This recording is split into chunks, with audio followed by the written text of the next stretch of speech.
Son, Holy Spirit. Dear God, as the sun rises on this new day, I come before you with a heart full of gratitude. Thank you for the gift of this new day and the opportunity it brings. I pray for your guidance and presence throughout the day ahead, Lord. Amen. Good morning. Good morning.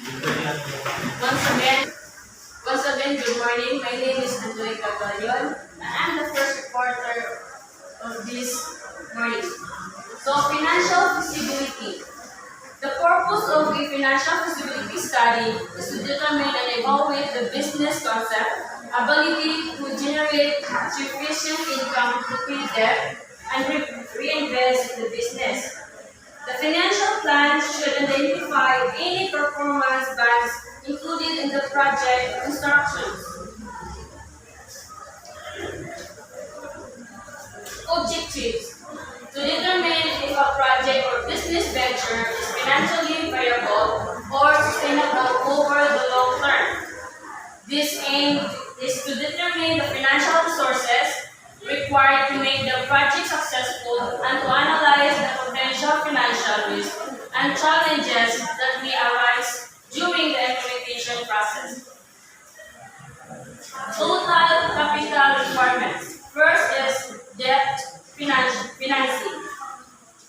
Is the process of raising money for working capital or capital expenditures by selling bonds, bills, or notes to individual and or institution investors. In return for leaving the money, the individuals or institution become creditors and receive a promise that the principal and interest of the debt will be repaid.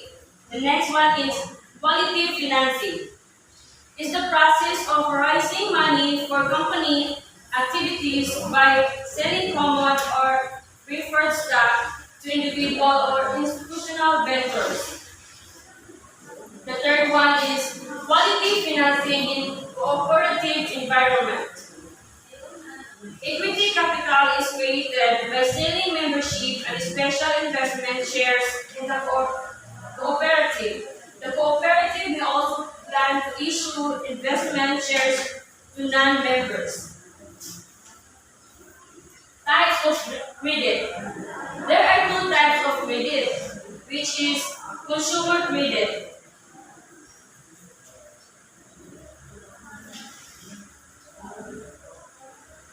Consumer credit can be change accounts, installment accounts, and revolving charges accounts. In the trade credit, it is when one firm provides goods or service to a customer with an agreement to bill them later, or receive a shipment or service from a supplier under an agreement to pay them later. Chart accounts allows consumer to obtain a product immediately. Payment is due at time of billing. The next one is installment accounts. The practice of leaving one lump sum that is paid back gradually through periodic payments by the borrower. The next is revolving accounts. Revolving credit is a line of credit that is replenished to its maximum account when you pay it. The next one is credit cards, entitle the holder to buy goods and services based on the holder's promises to pay for these goods and service at a later date. Then the trade credit exists when one firm provides credit in the trade credit in the types of credit. Financial institution financing. The first one is seed and startup capital. Seed and startup capital refers to the financing sources available during the development and startup stage of a business life cycle. Seed and startup capital in small business could include the business owner, physically and financial assets, family and friends, business, or angel investors. Larger business may utilize venture capitalists or who specialize in inventing startup companies. In the first round of financing, the definition will widen to encompass venture capitalists, commercial financing institutions, and government access. Business angels are individuals or companies willing to invest in startup companies or share in any financial rewards. Angels are difficult to find. Generally, angel investors are networked with accountants and lawyers and usually need an introduction or recommendation from one of these before they become interested in a business opportunity. The third one is venture capitalists, are a type of private equity capital typically provided to early stage, high potential growth companies in the interest of generating a return on investment. Venture capital investments are generally made as cash, exchange for shares in the investment company. The fourth one is commercial financial institution. Typically provide loans to start-up companies usually only after 2 or 3 years of operating history. Commercial financial institutions usually provide only capital in the survival stage in the form of operating loans. Then the three basic types of financing. First is operating loans or lines of credit. A short-term loan to cover the business fee, working capital requirements. Operating loans provide a predetermined amount of credit for day-to-day expenses such as accounts receivable, inventory, and etc.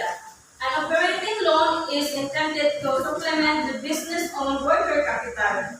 An operating loan can also provide much needed capital in the event of unexpected cash flow interruptions. The second one is term loans.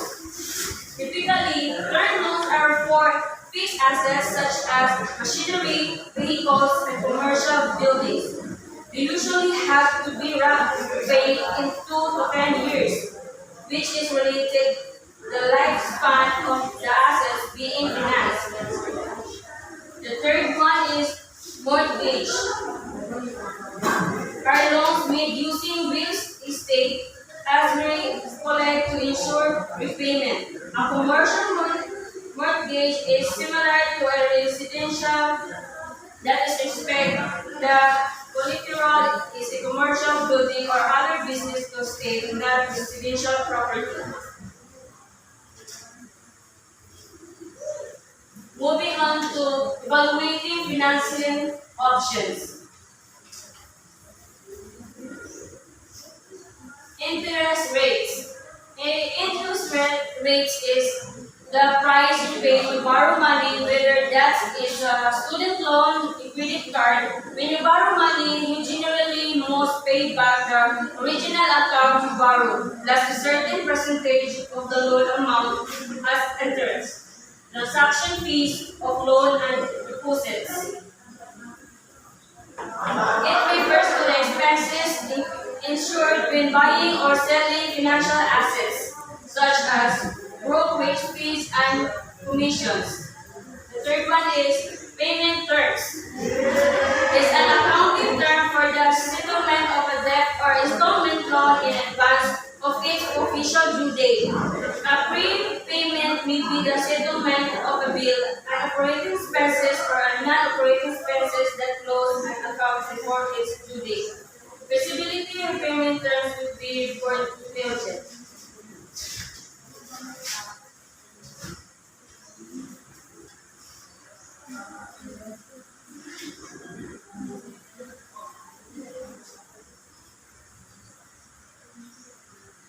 Good morning, everyone. I am Elchin K. Mamabingil. I am the second reporters. So first is security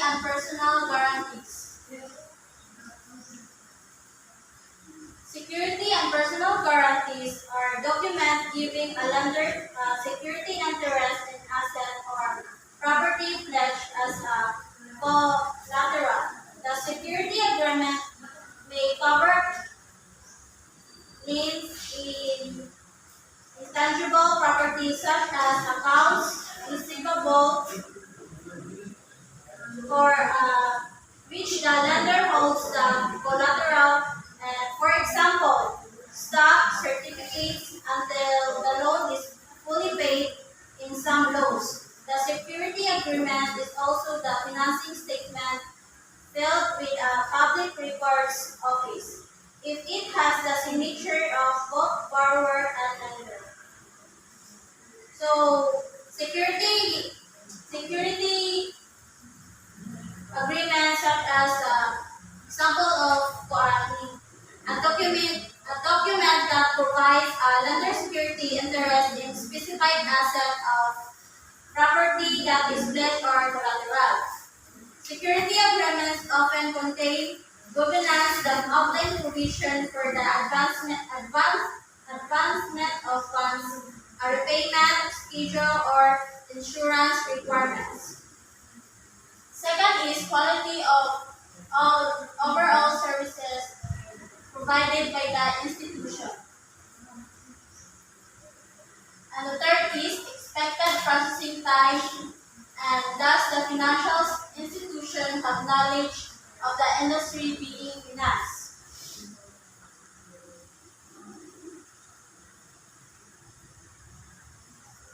These are types of loan agreements, security agreements such as promissory note, real property mortgage, chattel mortgage.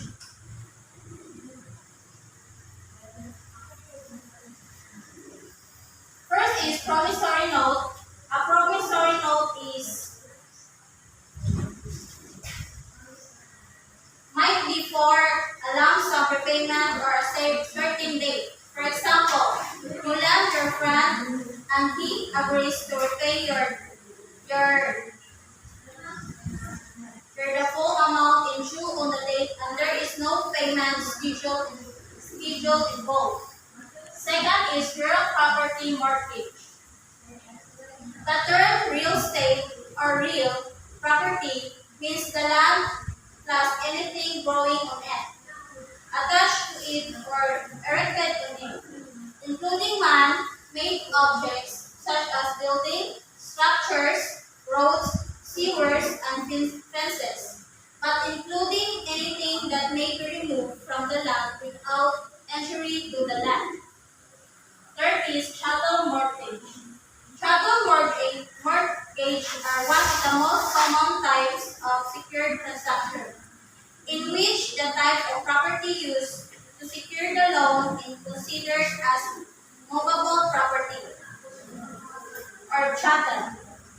Examples of property used could be a boat, home fixtures, jewelry, electronics, and paper property such as stocks, bonds, or a car title. Fourth is pledge.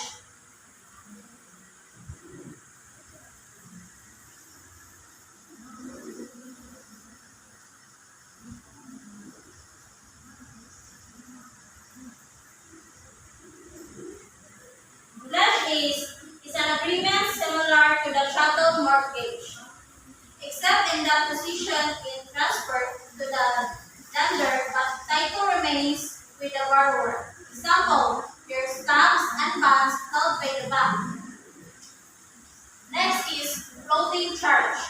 Floating charge is an agreement which designates that all remaining assets in the venture, the business, not already mortgaged as security for another debts, will be taken as a security for the new debt. The title remains with the business, but the debenture is registered to the province. The example of floating charge is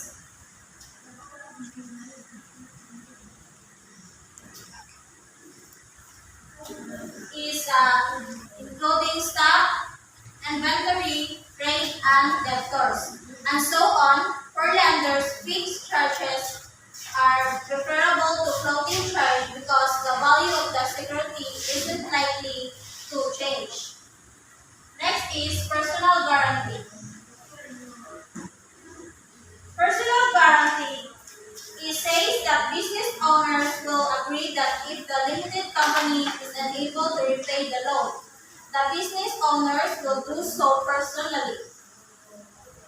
If this is in addition to other securities, the business owner would be wise to try to negotiate a limited guarantee to cover the shortfall in the security for the loan.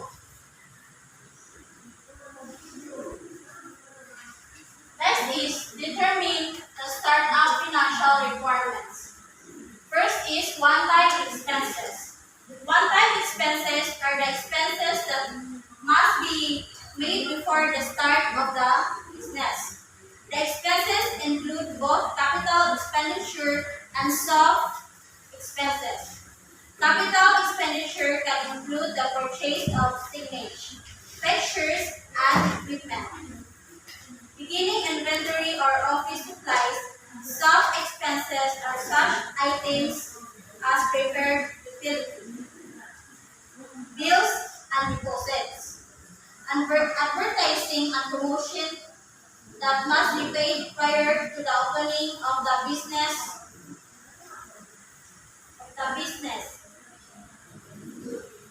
Next is operating expenses. Operating expenses is salaries or wages, rent, and normal operating expenses that must be paid until the business turns a profit. Many businesses take months or even years before showing a sustainable profit margin.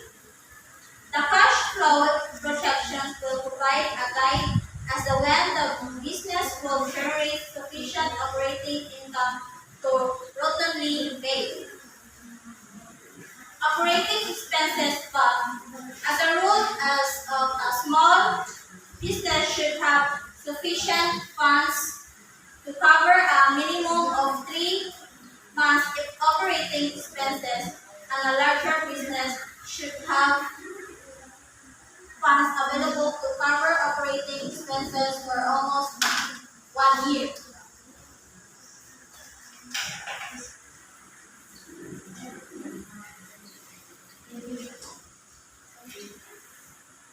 So this is the